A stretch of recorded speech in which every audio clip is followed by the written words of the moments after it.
Hey, how's it going, guys? I am back here with Cushlash How's it going, guys? from Cushlash in Vegas. It's right on 2+2, and also you got a website now, right? It's CushlashinVegas.com. Cushlashvegas.com. Same, all one word, all lowercase. So I interviewed you about 2 years ago, a little more than 2 years ago, and I wanted to get you back on because you actually had kind of a life experience that I think would be beneficial for people to hear about. You actually left poker for a while and got a traditional job. So what was your thing behind that? What made you decide to? Well, I mean, just like a lot of people who've been playing poker a long time, I wanted something more. I just kind of got bored, wanted to try something else, and just thinking about moving on from poker. It's kind of been contracting a lot, and just felt like it was time to try something else. And so yeah, I took the plunge and went after a traditional 9-to-5 job for a little while. So what was your experience like? Did you enjoy the switch? What was the biggest shift? And what were like the pros and cons you think? I think the biggest shift was just having to be somewhere every day from 9 to 5, which is something you're definitely not used to as a poker player. And you lose the autonomy of picking your own schedule. So that was definitely tough to get used to at first. But I'm not sure if it's a pro or a con. I think having structure can definitely be helpful. It can make you feel like a little less like a piece of shit sometimes, obviously.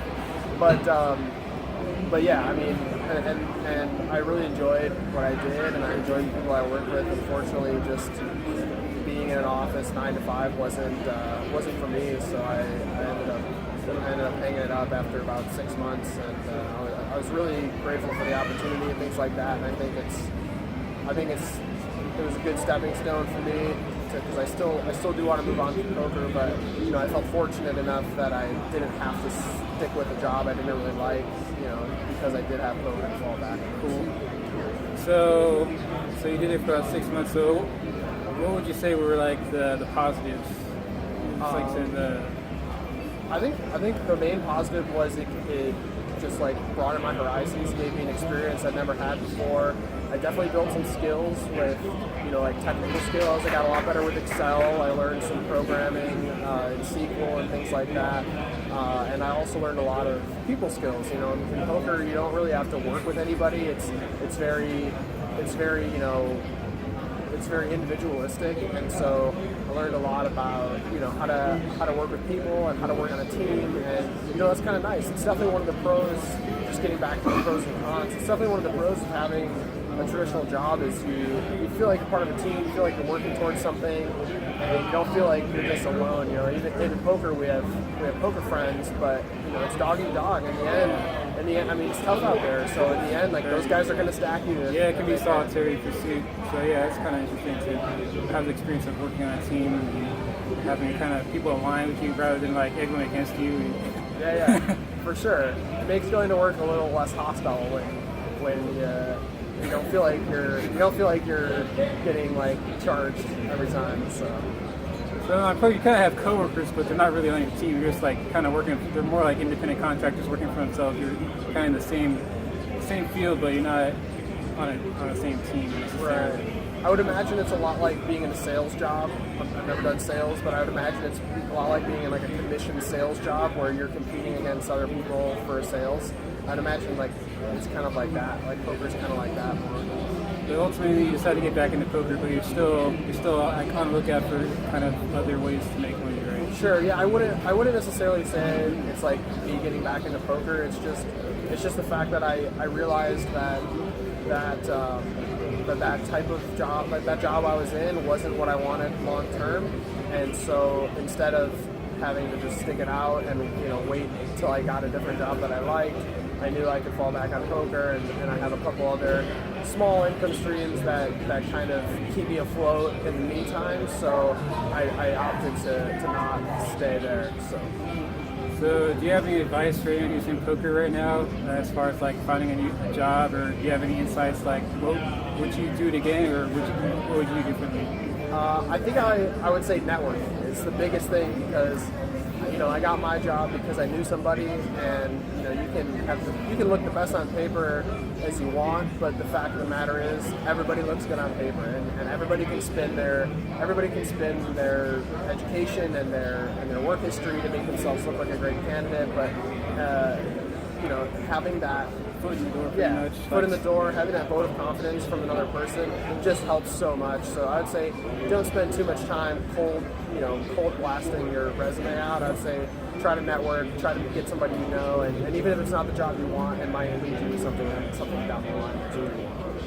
Cool. And so you just started a podcast. When did you start that? Well, I started it a couple of years ago and did like 6 or 8 episodes, and then I just kind of stopped because I stopped playing poker, and I didn't really think people wanted to hear about what I was doing. What I was like, they don't want to hear about my morning coffee or whatever. So then I restarted it back up because I had a few people reach out and say that they really liked it and that they wanted to hear more about what I was doing and stuff. And I get a lot of value out of doing it myself. It just helps clear my head and get my thoughts out there. So I started it back up, and I made it clear that I'm not going to talk about poker as much because I'm trying to transition out, and people still want to hear about it. So I mean, as long as people It want seems to hear like about your that perspective is still like mostly coming from like the poker player perspective. Because how many years have you been in playing poker seriously? I've been playing poker professionally for 6 years. So besides that 6 months in there, but yeah, it definitely. Everything comes from the perspective of a professional poker player, for sure. It's like a professional poker player's perspective on life. So it definitely is rooted in that. But I like talking about other things too. Cool. Yeah, I've listened to a few of the most recent ones, and I definitely find it interesting. I think most people that are in the poker community would find it interesting. So, do you have plans to just keep that going? Yeah, I'd like to keep it going. I've been recording an episode a week. It's about 30 minutes or so every episode. So usually comes out sometime during the day on Mondays. So you guys can look for that. You can look at my 2+2 thread also in the Las Vegas lifestyle section, Cushlash in Vegas. So I usually post an episode every week, and I'm gonna try my best to keep that, even though I haven't really been playing much poker. So it's kind of stuff off the top of your head. It seems like there's no one fixed subject. You kind of respond to commenters and whatever's interesting. What's on your head at the time. Right.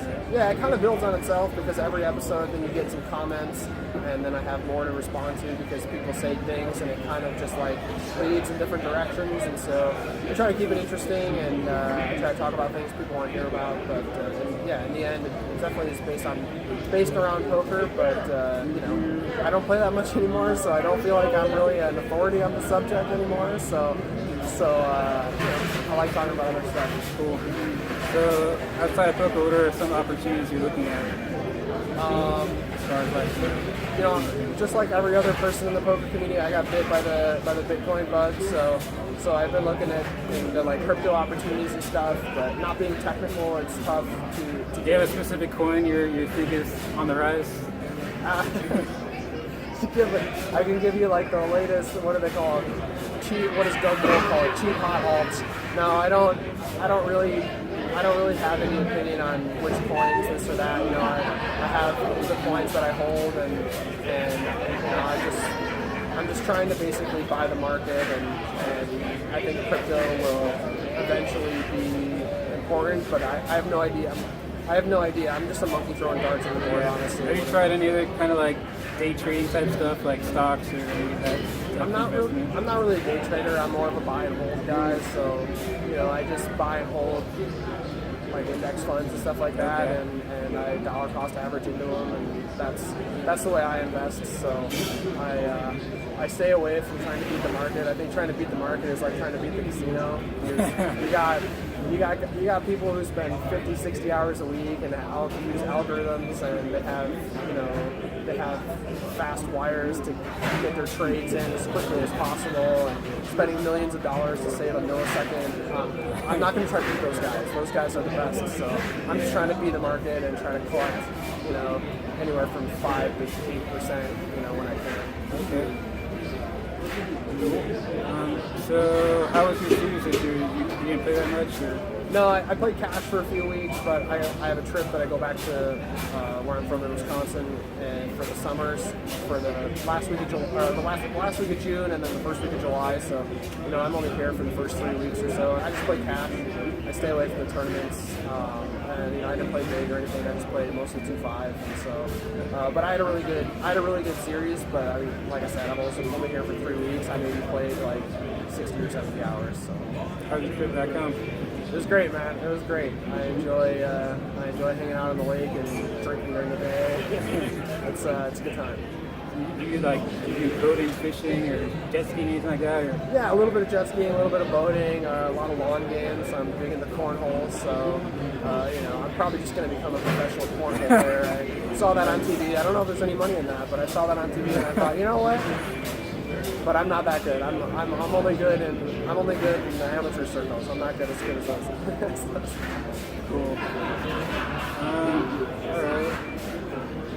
So you guys should definitely check out his podcast. The website is cushlashround.com, correct? Cushlashround.com. Yep. Check it out. Lots of podcast episodes coming out every week. And if you want to, you can comment on the website or on 2+2 thread, and he usually responds. Engages all if you have a comment to leave. So yeah, I respond either in the thread or I'll answer it on the podcast. So one of those two, if you comment in there, I'll comment with a question or whatever. I'll definitely respond. Thanks for coming back on for round 2. Awesome. And thanks for your insight. Thanks, Carl. Appreciate it. Catch you guys later.